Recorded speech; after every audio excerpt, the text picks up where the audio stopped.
वज़ीर आज़म शहबाज शरीफ की ज़ेर सदारत वफाकी काबीना का इजलास 7:11 बजे होगा। निकाती एजेंडे पर गौर होगा। ज़राए के मुताबिक राइट साइजिंग कमेटी की सिफारिशात मंजूरी के लिए पेश की जाएंगी।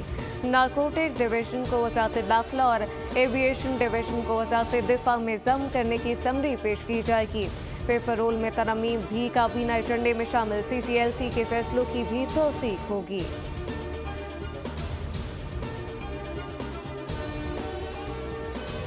दहशतगर्दों की पाक सरजमीन पर कोई जगह नहीं। हम सबोताज करने की हर कोशिश नाकाम बना देंगे। दहशतगर्दी के खिलाफ जंग मंतकी अंजाम तक पहुंचाएंगे। दुश्मन भारी नुकसान उठाता रहेगा। हमारी अफवाज ने दहशतगर्दों के लीडरों का खात्मा यकीनी बनाया। Army chief Qasim general Asim Munir को खैबर पख्तूनख्वा में इंसदाद दहशतगर्दी पर ब्रीफिंग दी गई। आर्मी चीफ ने कहा कि फितना और खवारिज और इनके नेटवर्क के खिलाफ मुत्तहद है।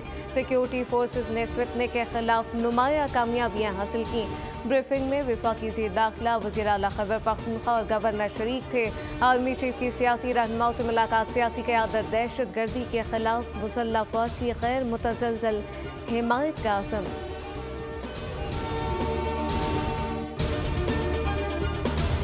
PTI वाले मुज़ाकरात से मुखलिस नहीं, कहते हैं कि हम बाख्तियार नहीं तो फिर डायरेक्ट मुज़ाकरात करें। वज़ीर दिफा ख़ारजा आसिफ का कौमी असम्बली में खिताब। कहा कि छोड़े मुज़ाकरात के ड्रामे। हमें कहा जाता है कि हम मुज़ाकरात के खिलाफ हैं, ये खुद मुज़ाकरात के खिलाफ हैं। ये बंद की कार्रवाई चलने नहीं दे रहे। हम मुज़ाकरात कर रहे हैं और ये हमें ब्लैकमेल। हुकूमत और अपोजिशन के मुज़ाकरात का तीसरा दौर जुमेरात को होगा।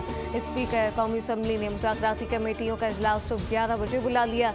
PTI की मुज़ाकराती कमेटी तहरीरी मुतालबात पेश करेगी।